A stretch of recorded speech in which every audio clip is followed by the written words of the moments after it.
Ado, c'est un mot dia. Ado, là, à cause de lui. Regardez ce jeune homme-là. Il souffre aujourd'hui à cause d'Ado. Quelqu'un n'a pas venu écrire ici pour dire non, ce n'est pas la faute d'Ado. Ya, ton mot dia aussi. Il dit, chef frère, vous allez écouter cette vidéo, non? Vous allez écouter les témoignages. Ado a créé la guerre en 2010. Il a déjà son père, il a déjà sa mère. Parce que c'est lui qui a envoyé la guerre. Chef frère, le petit a décidé de prendre la route pour aller en Libye. Demandez à Seni Kramba. Seni Kramba qui est parti en Libye, là. Il sait ce qui s'est passé là-bas. À Boda, les Libyens là, à Kabodachi. Et les Libyens ont tué son Boda jusqu'à quand Seni Kramba, il ne pouvait plus supporter. Il a décidé, parce qu'arrivé à un moment, quand tu n'as plus d'argent là, c'est là, ça, quand on te met en prison, tu n'as plus d'argent, on vient tuer ton Bouddha. Donc, ils ont tellement tué le Bouddha de Seni Kramba que Seni Kramba a décidé de rentrer à Abidjan. Maintenant, ce jeune lui, voilà, il a pris la même route. Donc, vous connaissez les Français, ils sont allés interviewer un peu ceux qui étaient en prison. Donc, on va écouter le jeune et puis il est rentré en profondeur. Chef frère, on écoute. Moi, je viens de la Côte d'Ivoire. Moi, ce qui m'a poussé à sortir, c'est que pendant la crise post-électorale en 2010, j'ai perdu mes deux parents. Alors, j'avais personne pour m'aider. Et un jour, nous sommes restés à l'école. Il y avait un document acheté, le professeur rentrait en classe. Il y a un mot qu'il a employé qui m'a beaucoup touché. Il a même dit que l'école n'est pas faite pour les pauvres. Et je suis ce qui disait que c'était vrai. C'est vraiment, l'école n'est pas faite pour les pauvres. Parce qu'il y a des documents achetés, d'autres achètent, et moi je ne peux pas acheter. Si j'avais les moyens, je pourrais acheter. Je me suis dit quoi?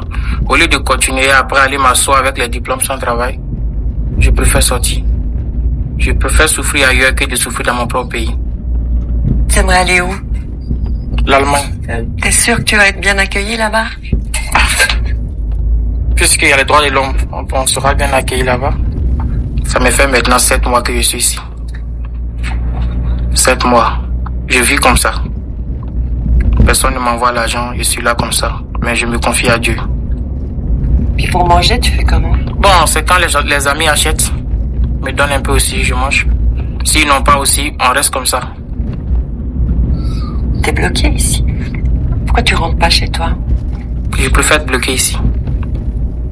C'est encore plus mieux que de là-bas d'être en liberté, mais le cœur n'est pas tranquille. Est-ce que tu sais ce qui t'attend en Libye et sur la mer? Les difficultés. Je sais ça très bien. Mais qui risque rien n'a rien. Mais là, on parle d'emprisonnement, de torture, de noyade. Effectivement, c'est ça la vie. La vie met un risque. Il faut risquer pour avoir. Dans le cas contraire, si Dieu a voulu que c'est là mon destin aussi, je l'assume. Parmi nous, il y a plein qui ont des métiers, mais qui ne peuvent pas s'installer au pays parce qu'il n'y a pas de moyens. Il y a plein aussi qui ont des talents aussi cachés. Voilà. C'est quoi ton talent à toi? Moi, je sais faire la cuisine. Je joue aussi au foot. Les comédies musicales aussi.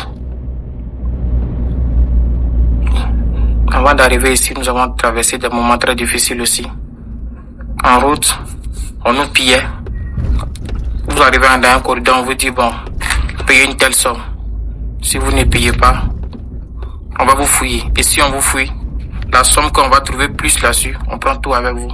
Chers camarades, chers frères, ce que j'aimerais vous dire, chers jeunes de Côte d'Ivoire, au lieu de risquer vos vies là, pour aller mourir dans la mer, aller en Libye, faire péter son boda par les Libyens, se retrouver en prison et tout, c'est-à-dire que tu peux mourir dans ces conditions-là.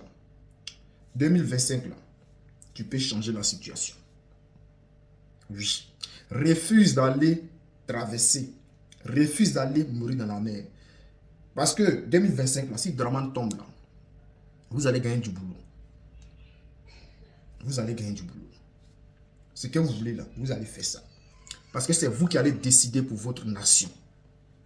Oui. Au lieu de prendre l'argent, aller mettre dans les ponts, aller mettre dans les quoi, les milliards là. Le président Gbagbo va utiliser ces milliards là pour mettre en place des entreprises. Pour que la jeunesse puisse travailler, produire de l'argent pour gagner de l'argent. Chers frères, n'allez plus vous jeter dans l'eau.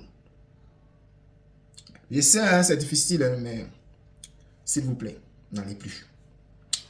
Demandez à Seni ce qui s'est passé là-bas.